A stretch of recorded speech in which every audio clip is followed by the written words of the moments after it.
Hello, my name is Olivia Friedman, and I'm welcoming you to the second night of Neely Chanuka Sparks. Today, what I'd like to talk to you about is oil. As you are likely familiar, Hanukkah, we celebrate the miracle of the oil, finding that pure jug of oil and being able to have the menorah be lit for 8 complete nights. But what I'd like to talk to you about is why oil? Yes, of course, that's what actually lights the menorah, but what's the significance and the symbolism of oil?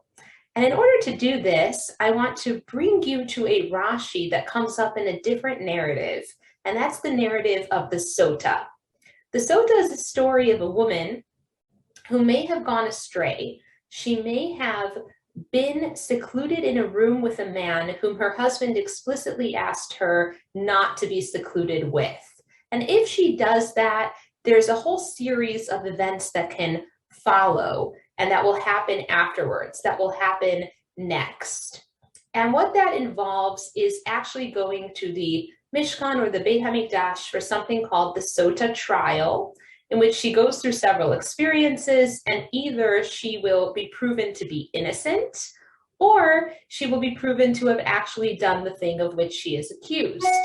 But one very interesting thing that occurs within this narrative is that we are told that she is not allowed to have oil poured over the offering that she brings.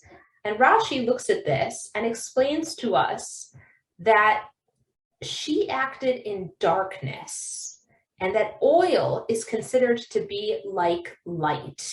And the reason that her korban cannot be beautified with the oil is because it wouldn't be a good example of what her actions really were like. Her actions of betraying her husband were dark and inappropriate, and therefore her korban cannot have the oil poured on it, the oil of light.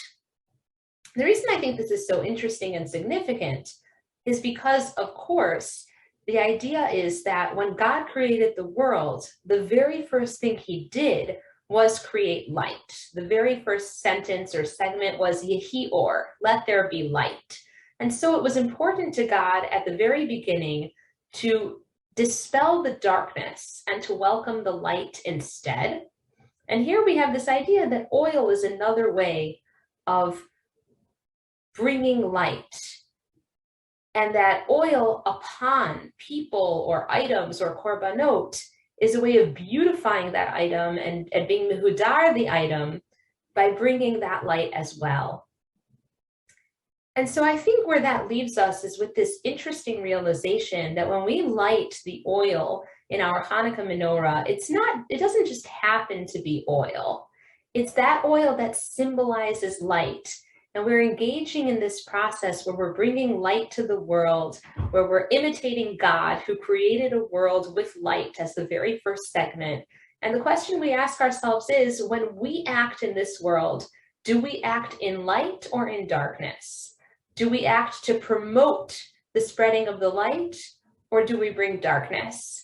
And especially nowadays in such a divisive time with so much hatred gathering against one another, people who are fighting with one another because of ideas or ideals or whatever it may be.